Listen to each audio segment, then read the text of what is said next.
Dans les tréfonds des montagnes noires, où la lumière du jour n'ose pénétrer, se dressait un vieux château abandonné.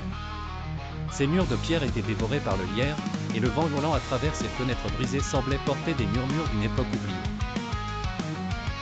C'était un lieu que les villageois évitaient soigneusement, chuchotant des légendes d'horreurs insoutenables à son sujet. On racontait que ce château abritait des créatures immortelles, des vampires buveurs de sang, des maîtres de la magie noire. Cette nuit-là, une pleine lune baignait la vallée de sa lueur spectrale, et les ténèbres semblaient plus épaisses, plus menaçantes. Héloïse, jeune femme au cœur courageux, s'aventura dans les forêts alentours à la recherche d'herbes médicinales pour sa mère malade.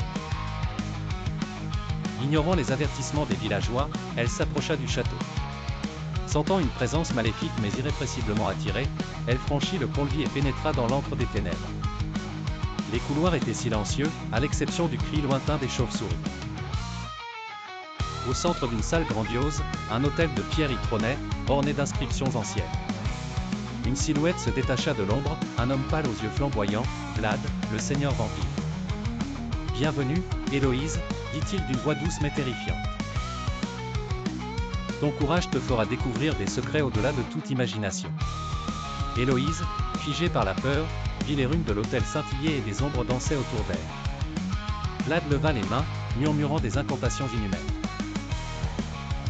« Les forces des ténèbres vont bientôt te révéler leur vrai visage, » déclara-t-il. Des serpents d'ombre se matérialisèrent, enroulant leur corps glacial autour d'Héloïse, insufflant en elle une sombre puissance. Elle sentit son être submergé par la magie noire, son âme tiraillée entre lumière et obscurité. Vlad approcha, son sourire dévoilant des crocs aiguisés. « Tu rejoindras nos rangs éternels, » prophétisa-t-il. Luttant contre les forces obscures, Héloïse poussa un cri perçant, mélange de terreur et de défi. L'autel étincela de plus belle, et une explosion de lumière envahit la pièce, évanouissant les ombres. Héloïse s'effondra, ses dernières pensées luttant pour la clarté, se demandant si elle avait triomphé du mal ou si elle était condamnée à jamais. Le château retomba dans le silence, mais la vallée entière savait qu'une nouvelle force surnaturelle était née cette nuit-là. Vlad observait, satisfait, certain que l'obscurité grandissait en puissance.